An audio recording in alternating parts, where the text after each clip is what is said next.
He was very clearly indicating what had been achieved, not what had been delivered on day one. No, I asked him, does the deal remove the REC border? He said yes. And he's saying, yes, it will. And I'll quote him again. Yeah. These proposals remove that border. There will be no longer checks on goods moving between GB and NI, except where, as it happens across the UK, there's smuggling or criminality. Correct. But as a matter of routine, there will be no checks, no physical checks, no identity checks. Moving from GB to NI, the only checks will be carried out in goods into the EU. The border between GB and NI on goods moving within the UK will be removed. Correct. When will it be removed? Will be removed. When? So we've got the direction, as I said. The direction will follow. The legislative power for the Secretary of State to direct has been tabled. It becomes operative within 3 weeks' time. I suspect we will hear in a short number of weeks exactly the steps that government will take in that regard. In 3 weeks' time? The power becomes operative in a week's time. I think we will understand in the next number of weeks where government will do this. All commentary, so let's not pretend this is in the vacuum or is some sort of secret. All commentary suggests that it's gearing up for the autumn.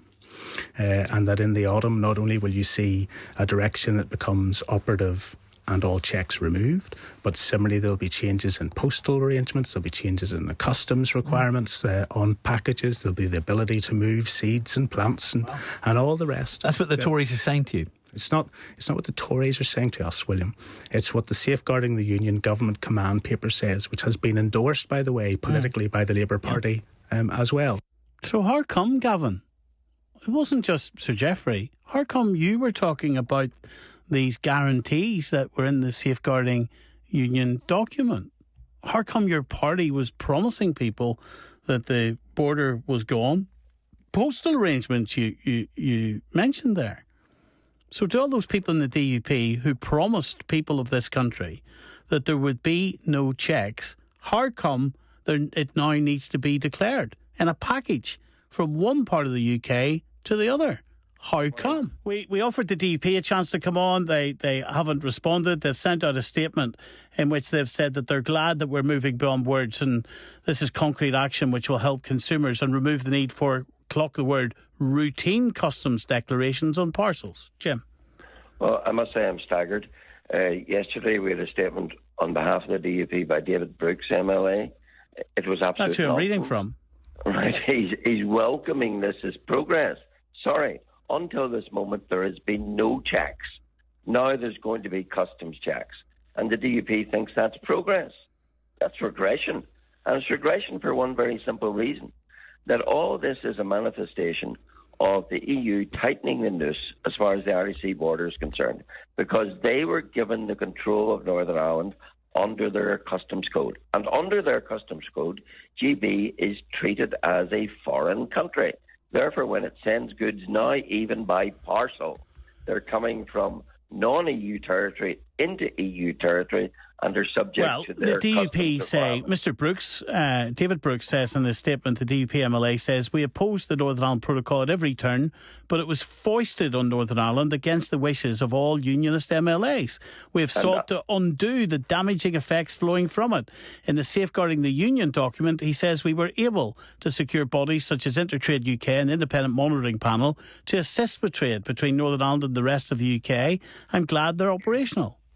I wish Mr. Brooks understood the situation. He wouldn't be making such cack-handed statements as that, because he is welcoming the imposition of partial rules, which now means that a grandmother in England who wants to send a teddy bear to her new grandchild in Northern Ireland can't do it as she previously could. She now has to tell the parcel company. But much more significant.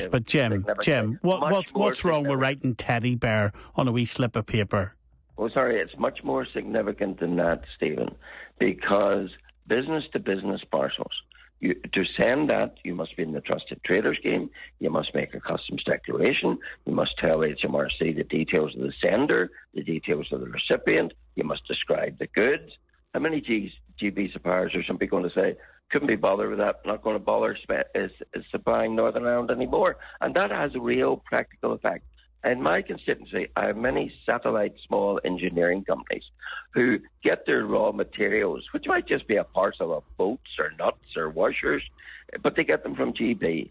Now, to get those goods by parcel, they are being treated as having to go through the customs borders of you might want to ring up those businesses and apologise to them then for advocating Brexit and fighting for it, because Stephen, none of this was in place before people like you brought Brexit in. Sorry, it was not people like me brought Brexit. It was the people of the United Kingdom rightly voted for it. You advocated for it and fought for it. The problem is, Stephen, as you know, Northern Ireland didn't get Brexit. We were left behind. Well, you rolled the dice. EU single you market, took that gamble, and people here didn't vote for Brexit, did they? The majority here voted against Brexit.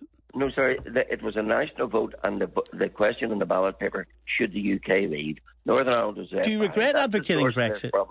No, I regret that we didn't get Brexit. But let's be very clear: the people who, on the 10th of December in Stormont, Sinn Féin, Alliance, and the SDLP, who voted to continue this, are the people you can thank for the fact that their grannies now can't send them a present, that businesses can't get their supplies, and that our trade is being diverted and our economy is being upended, as you heard from Mr. So what could be done, or what should be done about this, Jim?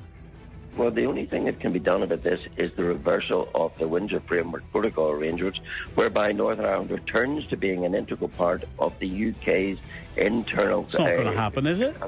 Well, why shouldn't it happen? Why should Northern Ireland, if the idea is not to push us out of the UK, why should Northern Ireland be treated as a non-part of the UK and treated as foreign territory? Because that's what's happening. Okay. And it's happening for a reason, to put us on the same position economically and politically as the Irish Republic. And it's now their laws that govern our trade. Jim Allister, thank you. We're going to continue talking to businesses and...